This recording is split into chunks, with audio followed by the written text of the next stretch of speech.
முதல் நாள் நோன்புக்கு இந்த ஸ்வீட் அரிசி கீரோடு ஸ்டார்ட் பண்ணுங்கள். சூப்பராக இருக்கும்.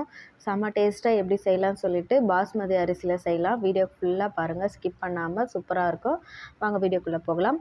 Hello friends, welcome to Subhashree Jamuna channel. இன்றைக்கி நம்மளோட சேனலில் பாஸ்மதி அரிசியில் கீர் தாங்க செய்ய போகிறோம். சூப்பராக இருக்கும்.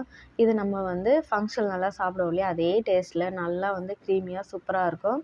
நான் 1 டம்ளர் அளவு பாஸ்மதி அரிசி எடுத்திருக்கேன். நல்லா கழுவிட்டு ஊற வச்சு எடுத்துக்கோங்க. நீங்கள் இதில் சீரக சம்பாவில் கூட செய்யலாங்க.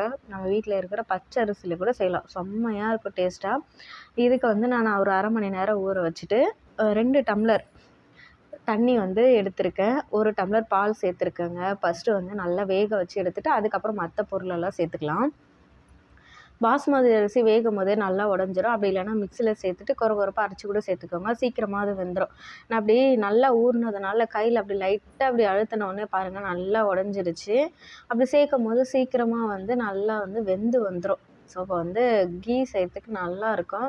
இப்போ நல்லா மிக்ஸ் பண்ணிவிடுங்க அரிசி சேர்த்ததுக்கப்புறமா. ஏன்னா அடியில் அடி பிடிக்க ஆரம்பிச்சிடும். அதனால தான் நான் சொல்கிறேன்.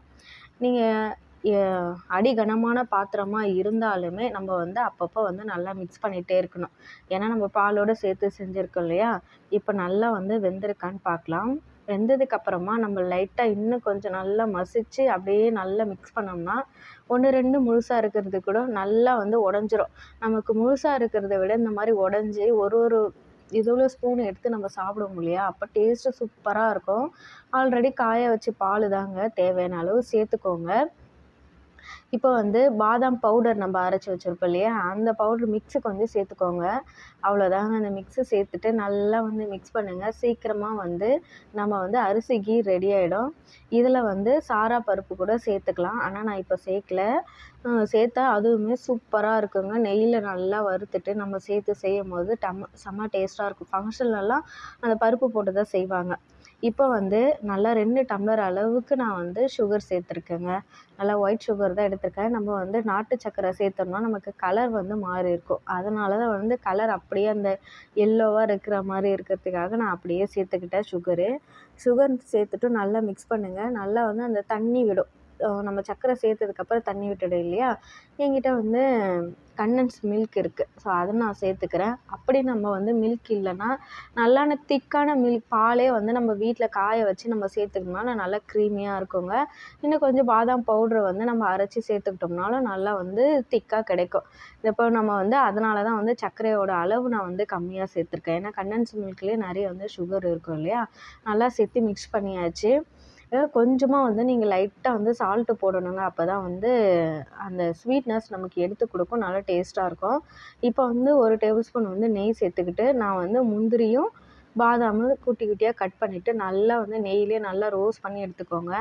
இந்த கீரில் நம்ம இந்த பாதாம் முந்திரி நிறைய சேர்த்துட்டு நல்லா கொஞ்சம் நேரம் ரோஸ்ட் பண்ணி நல்லா ஊற வச்சுட்டு நம்ம குடித்தோம்னா அந்த குடிக்கும்போது அந்த வாயில் இந்த பாதாம் முந்திரி கடிப்பட்டு சாப்பிடும்போது ரொம்ப நல்லா இருக்குங்க சாப்பிட்றதுக்கு. நல்லா ரோஸ்ட் பண்ணி சேர்த்துக்கோங்க. அரைகுறைமாக இருந்தோம்னா நல்லா இருக்காது, டேஸ்ட்டாக இருக்காது. அந்த கோல்டன் ப்ரௌனில் வரும் இல்லையா. ஸோ அந்த ஸ்டேஜில் நம்ம வறுத்து வச்சுருந்த இந்த முந்திரி பாதாமையும் எடுத்து நம்ம அரிசி பாதாம் கீர் இருக்கு இல்லையா, ஸோ அதில் மிக்ஸ் பண்ணிவிடுங்க. அவ்வளோதாங்க. நல்லா சூப்பராக அப்படியே மிதந்து பார்த்திங்களா, பார்க்குறதுக்கே அப்படியே கலர்ஃபுல்லாக இருக்குது. இன்னும் நிறைய நம்ம போட்டு பண்ணோம்னா நல்லாயிருக்கும். ரொம்ப ரிச்சாக இருக்கும். அப்படி இல்லைனாலும் பிரச்சனை இல்லைங்க. எனக்கு திராட்சை சாப்பிட்றது எனக்கு பிடிக்காதுங்க, இந்த ட்ரை கிரேப்ஸு பாயாசத்தில் போட்டு சாப்பிட்றதுக்கு. அதனால் நான் போடலை. உங்கள்கிட்ட இருந்தால் நீங்கள் போட்டுக்கோங்க. கடைசியாக ஏலக்காய் தூவி இறக்கணும்னா சூப்பரான பாஸ்மதி அரிசி கீர் ரெடி ஆகிடுச்சு. இதை நம்ம சூடாகவும் குடிக்கலாம், ரொம்ப நல்லாயிருக்கும். அதையே நம்ம ஆற வச்சுட்டு ஃப்ரிட்ஜில் வச்சுட்டு அதில் கொஞ்சமாக மாதுளை போட்டு நம்ம சாப்பிடும்போதும் இந்த வெயிலுக்கு நல்லா குளுகுளுன்னு இருக்கும்.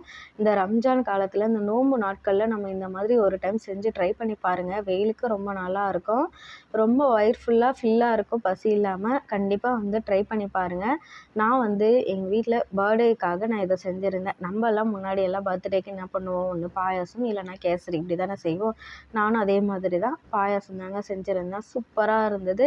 பாஸ்மதி அரிசி கீரு கண்டிப்பாக ட்ரை பண்ணி பாருங்கள். ஒவ்வொரு வாயும் நம்ம வந்து சாப்பிடும்போது அந்த அரிசியோட அந்த பாதாம், முந்திரி கடிப்பட்டு சாப்பிடும்போது ரொம்ப டேஸ்ட்டாக இருக்கும். சிம்பிளாக வந்து செஞ்சு முடிச்சாச்சு. இந்த மாதிரி நிறைய ரெசிபி நம்மளோட சேனலில் நிறைய இருக்குது. ஹெல்த்தியான ரெசிபிஸ் எல்லாம் கண்டிப்பாக வந்து பாருங்கள். பிடிச்சிருந்தா நம்ம சுபஸ்ரீ ஜமுனா சேனலை லைக் பண்ணி சப்போர்ட் பண்ணுங்கள். இவ்வளோ நேரம் என்னோடய வீடியோ பார்த்ததுக்கு ரொம்ப தேங்க்ஸ் ஃப்ரெண்ட்ஸ். பாய்.